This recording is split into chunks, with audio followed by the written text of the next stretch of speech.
चंद जी जवाब दीजिए। पूजा जी, राजू भाई वाघमारे जिस ढंग से पतन उत्थान की बात कर रहे हैं, इन्हें अच्छी तरह अनुभव है कि पतन क्या होता है। जिस तरह से विगत कई दशकों से कांग्रेस का पतन हुआ है, इसलिए पतन के बारे में उनको अनुभव है। उन्होंने कहा कि बीजेपी के साथ जो रीजनल पार्टियां रहेंगी उनका भी पतन होना सुनिश्चित है। मुझे लगता है कि ये अच्छे खासे दोषी हैं। और रही बात में कांग्रेस का पतन, अरे एक इनको केरला में एक सीट क्या मिल गया, ये नहीं देख रहे कि केरला में लेफ्ट एक दूसरे के खून के प्यासे हैं।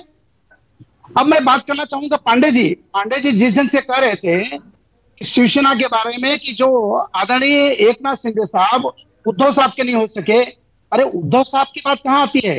हिंदू हृदय सम्राट माननीय बाला साहब ठाकरे के विचारों से सहमत होकर कश्मीर से लेकर कन्याकुमारी तक एक विचार। लेकिन गुलाबचंद जी, दक्षिण की बात करें तो कम से कम एक राज्य में तो कांग्रेस आपको नजर आ रही है ना, स्पष्ट बहुमत के साथ।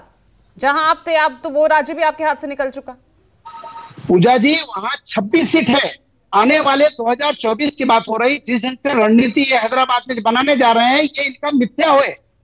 मैं खाली बात ही बताना चाहूंगा, जिस ढंग से मैंने महाराष्ट्र में लोकसभा सीट 48 है। हम 48 सीट के आधार पर महाराष्ट्र से आपके माध्यम से देश को बताना चाहूंगा। पांडे जी कह रहे थे कि जिस ढंग से ये वहां इनके नहीं हुए, इनके क्या हो गए। अरे मैं पांडे जी आपसे पूछना चाहता हूं कि आपके आदरणीय अखिलेश यादव अपने पिता के नहीं हो सके, भरे मंच पे देश ने देखा कि माइक छीन करके अपने बातों को करना चाहे, वो संस्कार की बात करते हैं, वो सनातन क्या बचा पाएंगे। पांडे जी, जहां घोसी की आपने बात किया मित्र, वही घोसी के बगल में बलिया है। आप उस पांडे वंश चाहते हैं जो बड़ा गर्व से देश कहता है।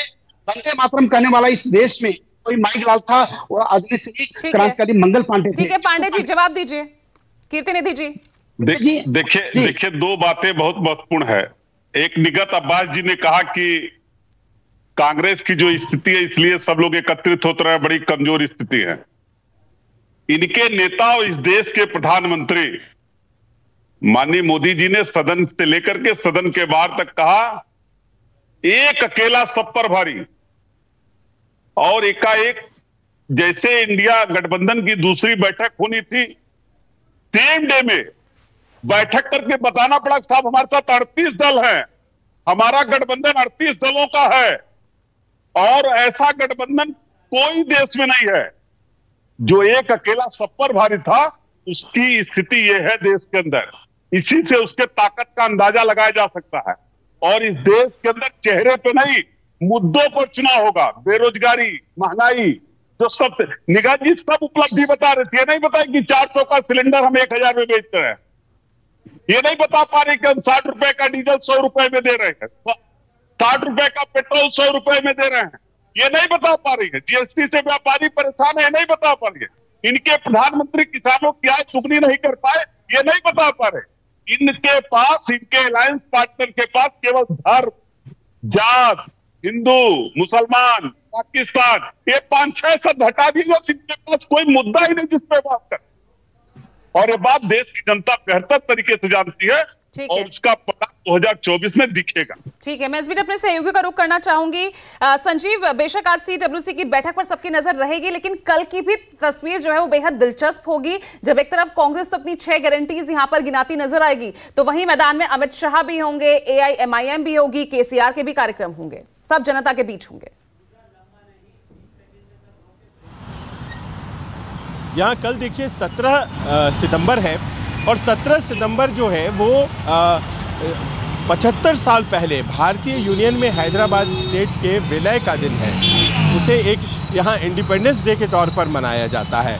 तो जाहिर है अगर कांग्रेस ने उस मौके को साथ में रख कर के ये कार्यक्रम सोचा है, तो फिर जो विपक्षी दल हैं वो भी अपने तरीके से उस तारीख को मनाएंगे। बड़ी बात यह है कि ये सब तब हो रहा है जब भारत में 2 तरह के अलायंस के बीच टक्कर होनी है, और एक तरफ इंडिया गठबंधन और दूसरी तरफ एनडीए है। और हालांकि यहाँ पर इंडिया गठबंधन का कोई सदस्य कांग्रेस के अलावा नहीं है। तो बेहद दिलचस्प तस्वीर होगी। संजीव, थोड़ा सा वक्त कम है, माफी के साथ हर और एक बहुत बहुत शुक्रिया आप सभी का इस चर्चा में जुड़ने के लिए। तो आज की चर्चा दक्षिण को लेकर ही ज्यादातर फोकस रही है, क्योंकि सीडब्ल्यूसी की मीटिंग कांग्रेस की दक्षिण से नई टीम बनने के बाद, तो इसलिए सभी की नजर क्या रणनीति सामने होगी। और कल जब अमित शाह भी मैदान में होंगे तेलंगाना में, उसके अलावा तमाम जो राजनीतिक दल हैं, क्षेत्रीय दल हैं, सब उसी मैदान में नजर आएंगे, तो और दिलचस्प तस्वीर कल सामने आएगी। इसी के साथ आज के लिए ब्रेकिंग विद एजेंडा में इतना ही। नमस्कार।